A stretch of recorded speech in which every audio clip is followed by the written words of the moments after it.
There's a saying, when the devil ignores you, that's when you should worry, because it means you're doing nothing worth opposing. But when the devil comes after you, maybe it's because you're doing something right. One of the most important lessons I ever learned came from a man named Bill Ball. He told me, if you're going to fail, fail big. I love that philosophy. Don't play small. Don't live life cautiously, waiting for a safe landing. People often say, have something to fall back on, but I never understood that. I don't want to fall back on anything except my faith. If I'm going to fall, I want to fall forward. That way, I can see what I'm going to hit. There's no passion in playing small, in settling for a life that's less than what you're capable of living. Society today sells us a false version of success, a comparative, empty success. We live in an age where everyone wants to be seen, to be followed, to be influential. But where's your soul? Where's your heart? The true test isn't about being recognized, it's about making a difference. The most selfish thing you can do is to help others,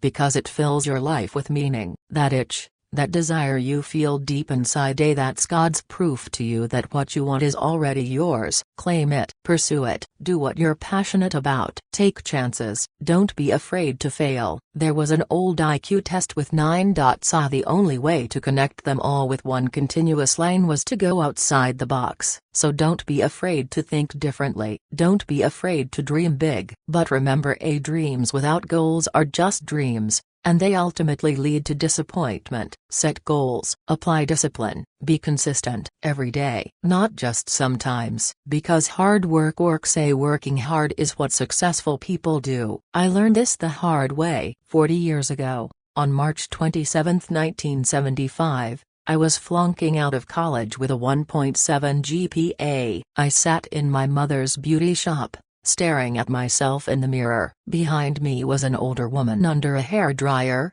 looking right at me. She said, "Someone give me a pen. I have a prophecy." Then she said, "Boy, you are going to travel the world and speak to millions of people." She was right. I've traveled the world. I've spoken to millions. But that's not what matters most. What matters is the truth she shared that day. The importance of keeping God in your life. I didn't always stick with him, but he always stuck with me. So, whatever you do, stick with God. Give everything you have, your time, your talent, your prayers, your treasures. Remember this, you'll never see a U-Haul behind a hearse. You can't take it with you. The Egyptians tried it. It doesn't work. So the question is, what will you do with what you have? Because nothing in life is worthwhile unless you take risks. Don't just aspire to make a living, aspire to make a difference. Without commitment, you'll never start. But more importantly, without consistency, you'll never finish. Ease is a greater threat to progress than hardship. So fall forward, take risks, dream big, work hard, stay disciplined. And when you fall,